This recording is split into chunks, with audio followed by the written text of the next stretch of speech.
फिर तौहीद समझाया, रिसालत समझाया और आखिरत समझा दिया। फिर मैंने कहा कि मरने के बाद स्वर्ग में जाना है ना, बोले हाँ जाना है। तो सब महापुरुषों ने अपने मानने वालों को एक स्वर्ग मंत्र दिया है। मैं बोलता हूं, आप अगर मेरे पीछे बोलोगे तो अच्छा है, जबरदस्ती नहीं करता हूं। बोले हाँ बोलूंगा।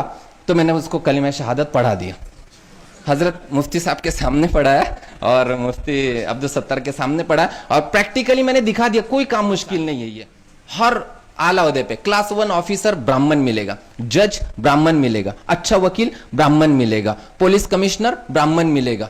और फिर मुसलमान को ढूंढने जाएंगे तो मुसलमान मिलेगा पंचर निकालने वाला, गैरेज वाला और सब्जी वाला और ठेले पे जूते चप्पल बेचने वाला, सब्जी बेचने वाला, फल बेचने वाला। हर जुमा में बयान किया और कभी कोई बयान रिपीट नहीं किया।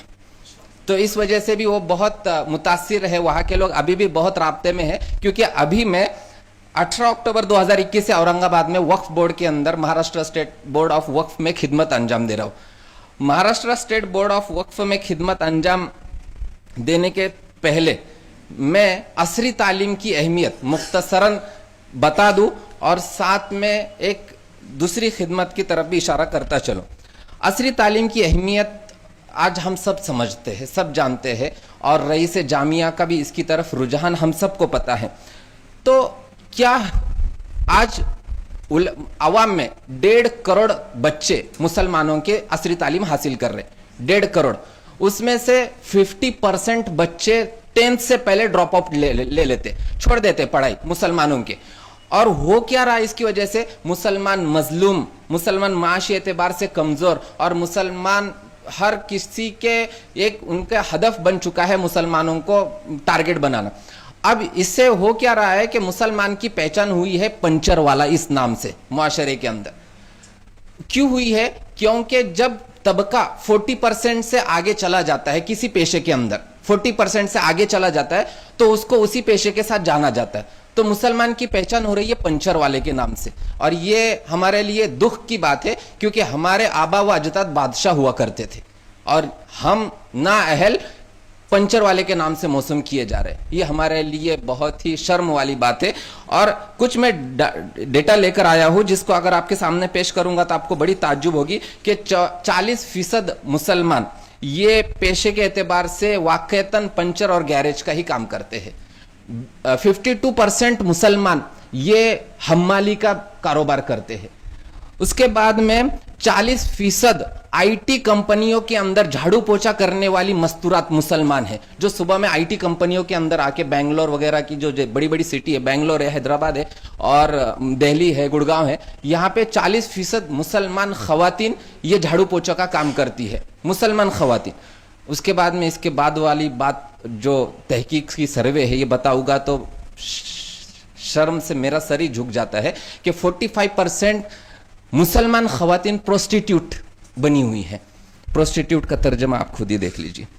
उसके बाद में हिंदुस्तान की सबसे पढ़ी लिखी कौम के साथ में अगर हम हमारा मुकाबला करना चाहे तो नहीं हो सकता है।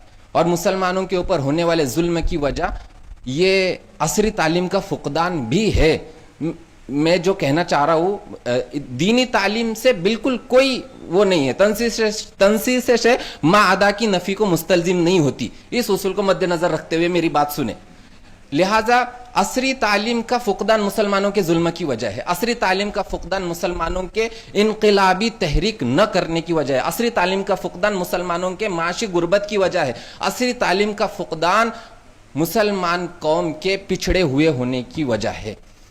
इसको हमें एक सुधारने की जरूरत है। कैसे, वो भी बताता हूं। असली तालीम हासिल करने के आसान तरीके मैंने तो ये तो बताया मुसलमानों की कैफियत। आसान तरीके सबसे पहला ये है कि आरटीई के जरिए से हर कस व नाकस 9th स्टैंडर्ड तक तालीम हासिल कर सकता है फ्री ऑफ एजुकेशन के तहत। उसके बाद भी आला तालीम भी हासिल कर सकता है जिसके अंदर स्कॉलरशिप हासिल होती है। स्कॉलरशिप बहुत इजी तरीके से हासिल होती है। गवर्नमेंट की भी स्कॉलरशिप मिलती है और कॉर्पोरेट की भी स्कॉलरशिप मिलती है। कहां तक भी पढ़ सकते हैं। मैं अब तक पढ़ाई कर रहा हूं और एलएलबी का हजरत मैंने सीईटी एग्जाम दिया हुआ भी जी। मैं फाइल इसीलिए रखा हूं ताकि ये इसलिए नहीं रखा हूं कि मैं कुछ अलग से नुमाया चीज बताऊं, लेकिन इसलिए रखा हूं कि तालीम मेरी अभी भी जारी है। अभी एलएलबी का सीईटी इम्तिहान दिया हूं, उसके अंदर दुआ कीजिए पास हो जाऊं तो वकालत के लिए मैं दाखिला ले लूंगा और वो पढ़ाई शुरू कर दूंगा। उसके जी हजरत, जी हजरत, जी हजरत, जी हजरत, जी इंशाल्लाह। और जिन कौम को तरक्की मिली है वो तालीम से ही मिली है, दीनी तालीम हो या असरी तालीम हो। दीनी तालीम का बिल्कुल अपनी जगह पे एक मर्तबा है, मैं फिर से एक बार कह रहा हूं, मैं उससे कोई मुझे तारुज नहीं, लेकिन असरी तालीम के इन्हिराफ की वजह से बहुत ज्यादा नुकसान होता जा रहा है। और असरी तालीम हासिल करने वालों ने तरक्की की है, इसकी मिसाल दुनिया के यहूदी है और हिंदुस्तान के ब्राह्मण कौम है, इसकी मिसाल है। हर आला ओहदे पे क्लास 1 ऑफिसर ब्राह्मण मिलेगा, जज ब्राह्मण मिलेगा, अच्छा वकील ब्राह्मण मिलेगा, पुलिस कमिश्नर ब्राह्मण मिलेगा। और फिर मुसलमान को ढूंढने जाएंगे तो मुसलमान मिलेगा पंचर निकालने वाला, गैरेज वाला और सब्जी वाला और ठेले पे जूते चप्पल बेचने वाला, सब्जी बेचने वाला, फल बेचने वाला। आखिर क्यों? तो इसके लिए हमें सोचना है, हमें खुद भी करना है। और हमारे एक एक एक एक हीरे के अंडर 1,000 लोग हैं। आप सब हीरे हैं, अन्नासु मादिन, आप काइन, ये माइंस हो, आपके अंदर से बहुत कुछ खजाना निकल रहा है। तो आपके अंदर 1,000 लोग हैं, उन तक इन बातों तक आप पहुंचा दीजिए। उसके बाद में मुसलमानों का सरकारी नौकरियों में आने का फुकदान, ये बहुत बड़ी वजह है कि मुसलमान इस तनज़्ज़ुली के अंदर पहुंच चुके। डेमोक्रेटिक कंट्री है, डेमोक्रेटिक कंट्री के अंदर जब तक हुकूमत के अंदर हम नहीं पहुंचेंगे तब तक हमारा जवाल ही होता रहेगा। फिर से एक बार कहता हूं, डेमोक्रेटिक कंट्री में जब तक हम हुकूमत के ओहदे तक नहीं पहुंचेंगे तब तक हमारा जवाल ही होता रहेगा, चाहे कुछ भी कर लिया जाए। अमेरिका के अंदर रेड इंडियंस थे, रेड इंडियंस के ऊपर बड़ा जुल्म हुआ। अमेरिकियों ने, गोरों ने वहां पे कालों को मारा, उन्होंने बर्दाश्त किया और अपने बच्चों को पढ़ाते गए यहां तक के 30 साल के बाद में वहां के बड़े बड़े ओहदों पर वो रेड इंडियंस ही फाइज हुए। गूगल का सीईओ इंडियन है, उसके बाद माइक्रोसॉफ्ट का सीईओ इंडियन है। क्यों हुआ? उन्होंने तालीम के अंदर उनको आगे बढ़ा। और ये वो इंडियन नहीं जो यहां से गए, समझ लीजिए, ये वो इंडियन नहीं, ये वो इंडियन है जिन्होंने वहां पर ही तालीम हासिल करके उनको पढ़ाया। रेड इंडियंस ये वही के, यहां से गए हुए नहीं है, ये वही के है। उसके बाद में और मुख्तसर कर देता हूं कि सरकारी नौकरी हासिल करने के लिए मैं एक तरीका बताता हूं कि क्या किया जाए। मैं जब गया था वक्फ बोर्ड के अंदर इंटरव्यू के अंदर, यही फाइल लेकर गया था, इस वजह से हजरत के सामने रखा हूं। इस फाइल के अंदर हजरत, इस फाइल के अंदर मेरे असरी तालीम के तमाम सर्टिफिकेट्स, कंप्यूटर MSc IT से लेके तो PG तक, यानी पोस्ट ग्रेजुएशन तक के, डीएड वगैरह के साथ में बहुत ही कायदे से लैमिनेशन करके मैंने रखे हैं। उसके बाद में मदरसे और पहले स्टैंडर्ड से, पहली से पोस्ट ग्रेजुएशन तक के सब चीजें इसके अंदर, और मदरसे के दीनियात से इफ्ता तक के तमाम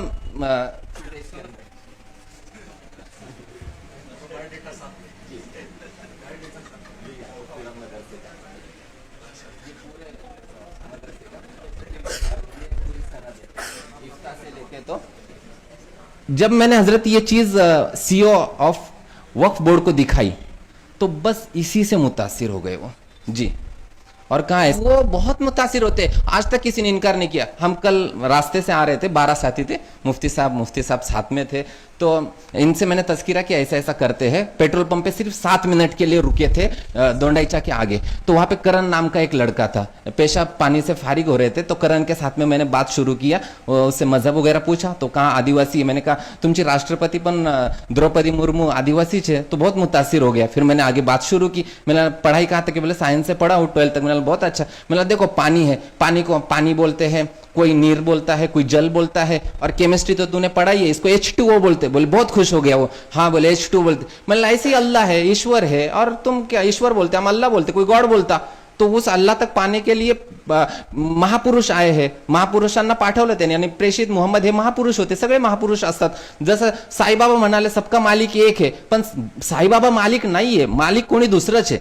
उसके बाद में फिर उसको मैंने बोला जसं पाणी एक आहे त्याची नावं वेगळी, असं अल्लाह एक आहे त्याची नावं वेगवेगळी, आणि त्या अल्लाहपर्यंत जाण्यासाठी एक मेल्यानंतर एक आयुष्य आहे आखिरत। तौहीद, रिसालत और आखिरत, 3 बात के ऊपर बात करते। ऐसा काम करना पड़ेगा, यूं करना पड़ेगा, त्यों करना पड़ेगा। मैंने कहा सर हम पैरवी एक कैस न फरहाद करेंगे, एक तर्ज जुनू और ही इजाद करेंगे, और उस तर्ज जुनू को वहां पे इजाद किया।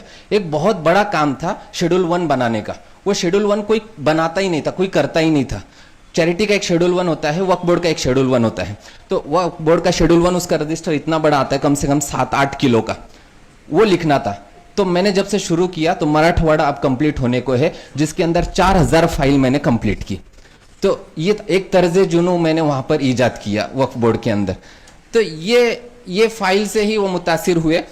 और इलाकाई जबान आना फर्ज आयन, वाजिब नहीं, इलाकाई जबान आना फर्ज आयन। मराठी आनी ही चाहिए, महाराष्ट्र वालों, कर्नाटक वालों कन्नड आनी चाहिए, सिर्फ बोलते नहीं आनी चाहिए, वो टाईप करते आना चाहिए। मला खूप चांगल्या प्रकारे मराठी येते, कारण मी तिथं जे पण भेटतात ना त्यांच्यावर मराठीतच बोलतो, त्याच्यामुळे ते खूप मला चांगलं वाटतं त्यांना। आणि त्यांना वाटतं का पश्चिम महाराष्ट्राचे लोग खूप चांगले मराठी बोलतात। तो ये इलाकाई जबान आपको इतनी अच्छी आनी चाहिए कि कुछ भी बोलो करो, टाइप करना है, मराठी जबान, मराठी इलाकाई जबान है तो आनी चाहिए। MSCIT मराठी में हो और इंग्लिश मराठी टाइपिंग आपको आनी चाहिए, ग्रेजुएशन का सर्टिफिकेट होना चाहिए। ये चीजें आपके पास है तो आप हुकूमत के किसी भी ओहदे तक पहुंच सकते हो। सिर्फ एक एग्जाम देना होता है, उस एग्जाम को हमारे लिए पढ़ाई करके 1 महीना, सिर्फ 1 महीना पढ़ाई कर, किसी आलिम के लिए मुश्किल नहीं है हुकूमत के ओहदे तक पहुंचना, किसी आलिम के लिए मुश्किल नहीं है हुकूमत के ओहदे तक पहुंचना, बल्कि IAS ऑफिसर तक बन सकते, क्योंकि हम इतनी पढ़ाई करते हैं यहाँ पे। अगर वहां सिर्फ 1 ही महीना करेंगे ना, कुछ नहीं करना होता है पढ़ाई का, बहुत आसान सी चीजें होती है। 1 महीना पढ़ाई करेंगे तो हुकूमत के किसी भी इम्तिहान को हम क्रैक कर सकते हैं, और वो क्रैक करके अच्छे से अच्छे पोस्ट तक हम पहुंच सकते हैं। ये तो हो गई आसान तरीका तालीम हासिल करने का। उसके बाद में एक जो खिदमत अभी औरंगाबाद में अंजाम दे रहे हैं वो ये है कि हम इतवार के दिन एक गश्त करते हैं, इतवार के दिन 3 बजे से मगरिब तक एक गश्त करते हैं। वो गश्त सिर्फ गैर मुस्लिमों में होता है। और आखिरी इतवार की ये कारगुजारी हजरत कि जितने साथी जमा हुए थे, 10 जमातें बनाई, 10 जमात में से हर जमात में 3 साथी थे, मेरी जमात में भी 3 साथी थे हम।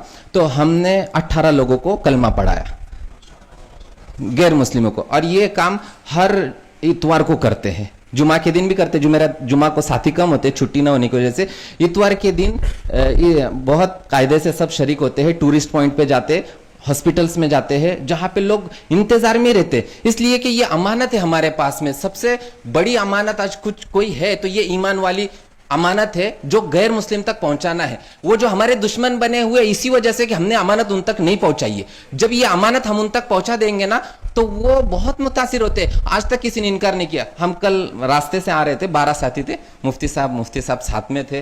तो इनसे मैंने तस्कीरा किया ऐसा ऐसा करते हैं। पेट्रोल पंप पे सिर्फ 7 मिनट के लिए रुके थे दोंडाईचा के आगे। तो वहां पे करण नाम का एक लड़का था, पेशाब पानी से फारिग हो रहे थे। तो करण के साथ में मैंने बात शुरू किया, उससे मजहब वगैरह पूछा। तो कहा आदिवासी, मैंने कहा तुमची राष्ट्रपति पण द्रौपदी मुर्मू आदिवासी है, तो बहुत मुतासिर हो गया। फिर मैंने आगे बात शुरू की। मैंने पढ़ाई कहा था कि बोले साइंस से पढ़ा हूं 12th तक। मैंने बहुत अच्छा। मैंने देखो पानी है, पानी को पानी बोलते हैं, कोई नीर बोलता है, कोई जल बोलता है, और केमिस्ट्री तो तूने पढ़ाई है, इसको H2O बोलते। बोले बहुत खुश हो गया वो, हाँ बोले H2O बोलते। मतलब ऐसे ही अल्लाह है, ईश्वर है, और तुम क्या ईश्वर बोलते, हम अल्लाह बोलते, कोई गॉड बोलता। तो उस अल्लाह तक पाने के लिए महापुरुष आए हैं, महापुरुषांना पाठवलं त्यांनी। आणि प्रेषित मोहम्मद हे महापुरुष होते, सगळे महापुरुष असतात। जसं साईबाबा म्हणाले सबका मालिक एक है, पण साईबाबा मालिक नाहीये, मालिक कोणी दुसरंच आहे। उसके बाद में फिर उसको मैंने बोला जसं पाणी एक आहे त्याची नावं वेगळी, असं अल्लाह एक आहे त्याची नावं वेगवेगळी, आणि त्या अल्लाहपर्यंत जाण्यासाठी एक मेल्यानंतर एक आयुष्य आहे आखिरत। तौहीद, रिसालत और आखिरत, 3 बात के ऊपर बात करते। फिर तो बहुत आसानी से उनके 2-3 मिनट बात करके ये कलमा पढ़ा दिया। तो ये अमानत जब तक हम उन तक नहीं पहुंचाएंगे। और सुबह में भी हजरत मौलाना हुजैफा साहब ने जो बात की है, उन सब का खुलासा यही निकलता है कि अल्लाह के पैगाम को लोगों तक पहुंचाना, मुसलमानों तक नहीं, लोगों तक पहुंचाना। तो दूसरी हजरत ने भी जो बात की, अद्दीन अन-नसीहा, अद्दीन अन-नसीहा किसके लिए? सबके लिए है नसीहत, सबके लिए। और सबसे बड़ी नसीहत ईमान के अलावा और क्या हो सकती है? उसके बाद में मुफ्ती गयास साहब ने भी जो बातें की है, ये सब का खुलासा फिक्र इस्लामी पर बहुत काम हुआ है। फिक्र इस्लामी पर काम ही नहीं हो रहा है। फिक्र इस्लामी दीन की, ईमान की इशात से बढ़कर और क्या हो सकती है फिक्र ईमानी। उसके बाद में हालतें उन्होंने बिगड़ रहे हैं जो उन्होंने कहा, तो ये बिगड़ने की वजह यही है कि हम अमानत उन तक नहीं पहुंचा रहे। तो ये अमानत अगर हम उन तक पहुंचाने वाले बन जाएंगे तो ये हमारे लिए बहुत सारी चीजें हमवार हो सकती है। और हजरत का एक शेर मैं शुरू में कहने वाला था, सुबह होती है शाम होती है और हजरत की ऐसी ही याद आती रहती है। तो हालांकि हजरत कुछ और बोलते हैं लेकिन हजरत की याद आती रहती है। लिहाजा और भी मजमून था लेकिन अब नहीं पढ़ूंगा, अल्लाह ताला हम सबको कहने सुनने से ज्यादा अमल करने की तौफीक अता फरमाए।